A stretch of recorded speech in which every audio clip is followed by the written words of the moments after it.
tourism sector's organizational transformation.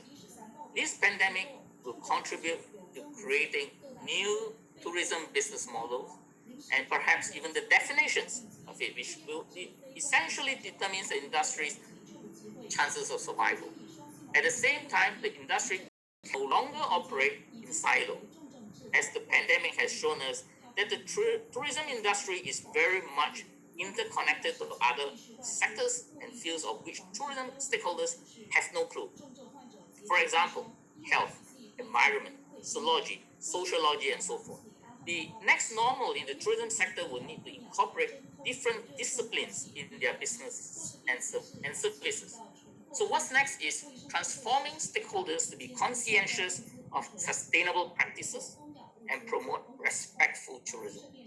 A conception to instill respect of host communities' culture, traditions, and customs when traveling, in line with the catchphrase, travel, enjoy, respect. The strategy is promoting a knowledge-based and data-driven industry through partnerships between academicians and tourism practitioners.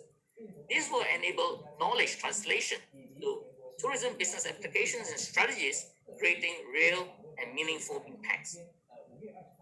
This particularly holds true in sustainable tourism, ecotourism, and tourism segments related to science and data. Reviewing and improving legislation and business ethics.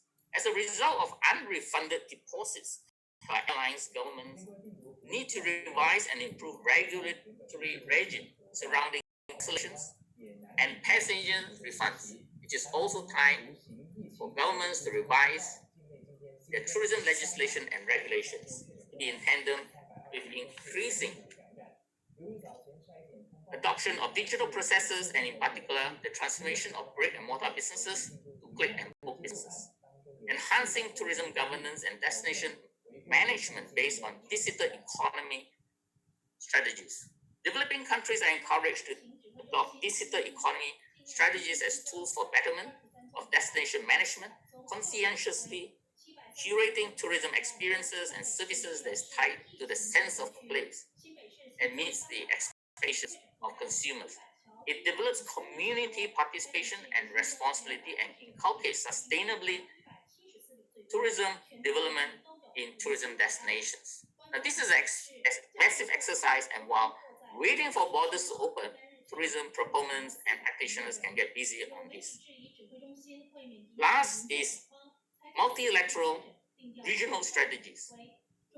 As long-haul travel is expected to rebound last, equally important are regional resiliency strategies that help to facilitate regional travel. In 2016, I drafted 3 strategic development declarations for Laos and Cambodia, including the FATSE Declaration on ASEAN Roadmap for Strategic Development of Ecotourism Clusters and Tourism Corridors. The pandemic has elevated the urgency of such regional strategies and roadmaps to expedite operations, boosting cross-border tourism and facilitating travel under proper health procedures and protocols. This by no means is an exhaustive list that can be taken in future. It is due to time constraint that I have to leave out the others, which is climate action and sustainable tourism, which can be discussed in another forum.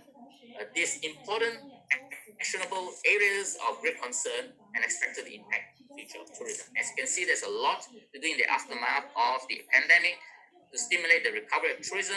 However, it is important that academicians, tourism researchers, and planners play a pivotal role in contributing to the development of a new tourism era. A new chapter that people can travel, enjoy, and conscientiously respect the natural and cultural attractions so that the future generations can continue to be safe. And thank you.